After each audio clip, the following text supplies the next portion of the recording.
Good morning. A quick unedited video this morning because I want to talk about the Netflix movie, most popular movie on Netflix at the moment, Leave the World Behind. Lots of people have sent me clips of the Tesla moment in it. Mrs. Geoff and myself watched the movie last night and annoyingly I grabbed my phone and was like, I've got to make some notes. So here we go. Here is my reaction to the Leave the World Behind movie. Got a few things to say. If you haven't seen the movie yet, go and watch it and then come back to this video, or watch my video first and then you'll pick up on all the things that I noticed. So firstly, it stars Kevin Bacon. Now, I guess no, let's go back a step. Firstly, this is a movie about the end of the world on Netflix just in time for Christmas. Now, if you're a conspiracy theorist and you believe that Hollywood and movie production is controlled by the Illuminati to give us clues as to what's going on in the real world and to accustomize us and normalize things that are probably going to happen, then you get the full picture as to why the casting is the way it is. So, Kevin Bacon is cast as the conspiracy theorist prepper dude who is ready for what's coming. Right. Kevin Bacon is like the darling for an entire generation because of his past and the films he's been in the past and whatnot. But also, he is the advertising face of EE, which if you're watching from abroad is our sort of main UK mobile phone network. So everybody kind of loves Kevin Bacon. He's this character that just, he's all right. Come on, you got to love Kevin Bacon. So it's odd to me that they've cast a very well-known actor who has been all over the screens everywhere as the kind of bad guy prepper because of what he ends up doing later on and the way he reacts in certain situations. So for me, that's like Hollywood saying, look at what we've done now. Even the good guys are in on it.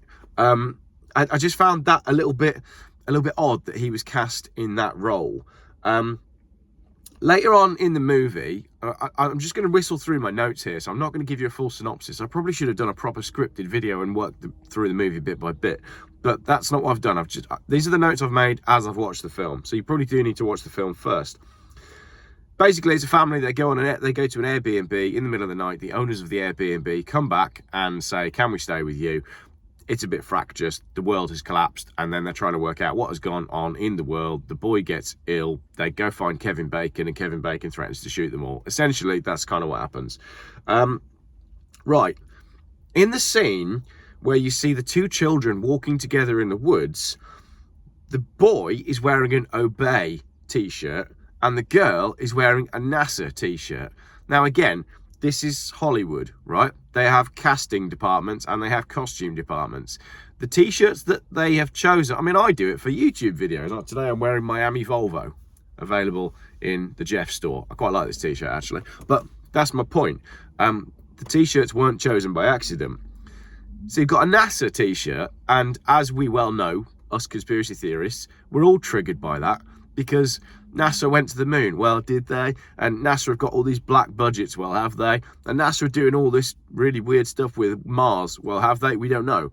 But they're deliberately triggering all the people that have been watching out for this stuff with the NASA t-shirt, I think. Now, the Obey t-shirt, for me, is even better. So last night when this movie finished, I was showing my wife the clip from They Live, that flashes up Obey with the sunglasses, and if you don't know what I'm on about, then you probably shouldn't be following my channel. But no, I'm joking. You should go and watch the movie They Live, because that is where the Obey thing comes from. It's hugely ironic that Obey ended up becoming a brand and he's wearing that t-shirt. So you've got a Hollywood-produced end-of-the-world movie that is coming out just before Christmas that features a child wearing a t-shirt that refers back to a movie about opening your eyes and seeing what's going on in the world, and another child wearing a t-shirt that refers to NASA with all the stuff that goes along with that. Not accidental at all. Right. Then you've got the conversation that happens between, I think it's called George, and Julia Roberts. How annoying is she in this movie, by the way? I mean, she's annoying anyway. She really is annoying. She's a very annoying actress. You could probably say actor these days, can't you? But she's exceptionally annoying as the mum character in this. And I said to the wife, if ever we're in an end of the world situation, please just don't be like that. They then have a conversation where George, who's this big banker guy, has had a conversation with someone who is connected to the elite. And he's talking about there being a cabal of evil people who plan to go somewhere. Something's going to happen and they're going to leave, whether that's underground into bunkers or off to Mars, I don't know. But they have a conversation where he says that this is going on. He's in banking, he's connected to some people who are secretive in the military, and this is what he's hearing on his grapevine. Odd, right? Then you've got a bit that really annoyed me, where George and his daughter, who are black, that's not racist, they're African American. I'm not being racist saying that, it's a fact. That they are, that you know, it's very difficult to tiptoe around this one. They're lying in bed and she doesn't trust what's going on in the house, so they're sharing a bed. And the daughter says to her dad, Mum said, never trust white people. So now it's okay for movies to cast characters that are openly racist against white people. And that was an eyebrow-raising moment. I'm not going to dwell on that one because I'll just get in trouble with people, which is ironic in itself. Yeah, never trust white people. So it's okay for black people to say that about white people. But can you imagine if it was the other way around? It would just never happen, would it? Or any religion. Can you imagine, like, Christians saying, Mum said never trust Muslims? Or Muslims saying, Mum said never trust Christians? You'd never have it. So why is it okay that was allowed in the script? I find that a bit of a mind boggle. The next bit, they're talking about there's this weird noise that keeps happening, and initially we don't know what it is, and then George, again, through the connections with his sort of military contractors that he's worked with, starts mentioning frequency and radiation weapons. Again, if you're a conspiracy theorist, if you've been following this stuff for years, your ears probably starting to prick up by that point. Then another note that I've got here is just the fact that rich people didn't notice that all of this was going on. This is sort of in a speech that is given by Kevin Bacon, when he's basically saying to George, did you not see the signs? Did you not see what was going on? And he's implying that the conspiracy theorists that were trying to warn you were right and that you should have listened to them. And if that doesn't ring alarm bells with you right now, then it probably should, because this is Hollywood putting it in your face. They are saying that the normal man in the street, the person that you trusted, that you thought was a conspiracy theorist, that used to say crazy things down the pub, you should have trusted him. Because the man that was previously selling mobile phones is now standing on his porch with a shotgun and not giving you any medicine. Come on, you got to see this for what is being put directly in our face. Next up, on that one as well, some of the rich people did notice, because he is also a contractor and has built an off-plan, unplanned underground basement for a rich client. And he's like, you don't think that might be a bunker? But that gives them a clue as to where they end up going in the end. Now, what's interesting in this is George and Kevin Bacon were friends. You know, George, when he refers to Kevin Bacon, he classes him as his friend. But there's a quote that says, that's the old way. So this new world has happened, the collapse has happened, and Kevin Bacon says, I think George says something like, hey, I thought we were friends. And Kevin Bacon stood there with his shotgun and he's like, no, that's the old way. This is the new way now. Everything has changed. And I thought that was quite interesting. He basically says, my job now is to protect my own, and what you do is your business. This is whilst he's trying to kick George off his porch. Then you've got the desperate situation where, I can't remember the dad's name, but there's this pathetic scene, and I can't really believe it was written in, because it couldn't be any more in your face. I think this was a real weak moment in the film, but maybe that's deliberate. He stands between George and Kevin Bacon, who are about to shoot each other, and basically pleads for help for his son and says, and I quote, I can barely do anything without my cell phone and GPS. I am a useless man. Useless eaters. So if that isn't a comment on what modern society has become, then I really don't know what is. And yeah, it's a good comment on where we're at and what we've become. Then again, there's the note from Kevin Bacon that says, haven't you been picking up on what's been going on out there? We've all been deserted. So then he talks about how a modern war would take place and how a coup d'etat to take over a government would actually happen. And he breaks it down into steps. And the end goal is basically to let the people destroy themselves. And I thought this was very interesting. So he says that the goal is first to isolate the people, i.e. cut off all communications. Next, to create chaos through silence and drones dropping strange leaflets in different languages so nobody knows what's happening and everybody's confused. Then have no clear enemy, so we really don't know who is to blame for this. You only know what we're like as humans, and we know what government is like when they're controlling humans. They have to give us one clear enemy, whether it's terrorists or Russia or coronavirus or yeah, I think those are the main ones. So then what you get after that is civil war and then collapse. So Kevin Bacon then says, whoever started this wants us to finish it. And I thought that was a great quote. So that's kind of it, really, on my notes on the film.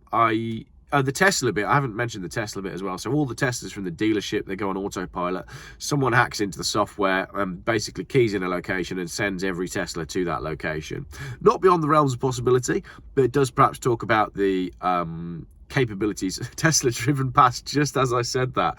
Can't make this up. I made a video here the other day and a Range Rover drove past exactly as I said something about Range Rovers. Probably says something about the kind of people that go to this gym. I just store a car here. Don't tell them. I hope nobody's watching who owns this gym. Picking up the race car today to go put it on the dyno. But no, I thought the whole thing was quite interesting with the capabilities of Teslas. I don't think that's possible. But what it did show is the cities were overrun very quickly. And if you were somewhere remote and somewhere out in the sticks and you had some supplies, then you stood a chance. So I do need to do a video with Funky Prepper and talk about the basics of prepping, basic things that you should be keeping in, because we're only ever 4 meals from chaos anyway, and we live our lives in a way where we just presume that everything is going to work all the time. You put your card in the machine, it will work. You put the fuel thing in your car, it will work. You jump on the motorway, it will work. You go to the supermarket, you'll be able to get food, it will work. Why is it that as humans, we've become so lazy in presuming that all of the systems that we've become to rely on will always be relied upon all the time? Because that means for people in power, all they've got to do is knock out one system or one payment gateway or one motorway, and the whole thing comes crashing down, and we should be more prepared. So I made some notes here, and that was my first one. It was preparedness. We should be more prepared. Second is training. You know, we should be training. We should be fit. We should be healthy. We should be ready for these sort of situations. Keep your body healthy. Keep your mind healthy. And I can't talk because I drink too much. And strength as well, you know, not just physically, but mentally. We should be stronger. We should be resilient. And we should be able to work together as a team. We should have some basic supplies, absolutely. But my last point here is community. As I've said in videos previously, the one thing that will protect us if there is some sort of collapse coming, and I think there probably is, community is what's going to do it. You've got to speak to your neighbours. You've got to know who's on your side. You've got to know who's on your street. You've got to know what are the main roads into where you're coming in and out of. And is there going to be a point where all the blokes are going to have to go out and block the roads or guard the roads to keep people safe? Like, all of this stuff could happen. And what is better now to start talking about it down the pub with your mates and your neighbours in a jokey way, saying, hey, did you see that film on Netflix? What would we do if that happened, right? Start planting those seeds with people. Start doing that. Start talking to people about what they've got. How prepared are they? What's going on? Are they ready for this sort of stuff? What sort of preparations have they made if the SHTF? And then lastly, we turned it off and we both agreed that we had headaches. I said it was what was being sprayed on us from the skies because I'm a conspiracy theorist, and today I've caught chemtrails again, as you can probably hear in my voice. But my wife just said it was the Baileys that we'd had. We had a couple of glasses of Baileys last night. It's Christmas, isn't it? Got to drink Baileys, except she bought the proper stuff and I bought the fake stuff from Lidl because I'm a cheapskate. Lastly, let's finish on a funny note because that got pretty dark. I want to talk about Alexa, right? We don't have an Alexa in our house. For obvious reasons, because I don't believe in it. And the other day, I woke up crying, laughing. It's probably not as funny now as it was in my head at the time, but I woke up crying, laughing. We've got 3 cats, right? And the fat one is basically Garfield. You say anything, doesn't matter what you say. You say his name, you say dinner time, you say, oh, you're going out, you say, have you got a good day? Have you had a good day? You say, would you like to buy this car? On Facebook, you say, look at this one. I might buy this one. And the cat just looks at you like, what?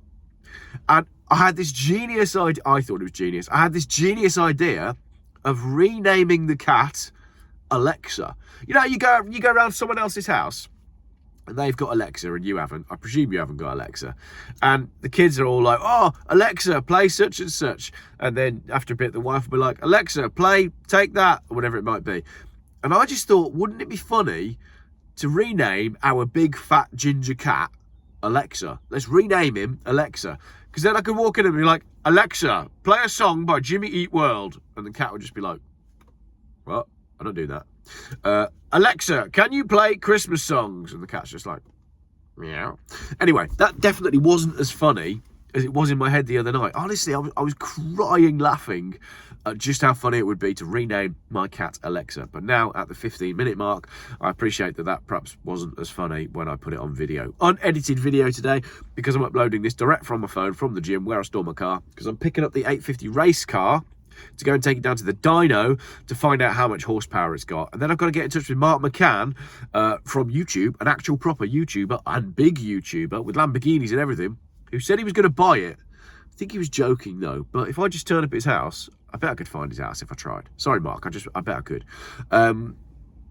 If I just turn up with it, I wonder if he's got some cash and maybe he will buy it. Thank you very much for watching this video. Sorry for my voice. As I said, I've caught chemtrails.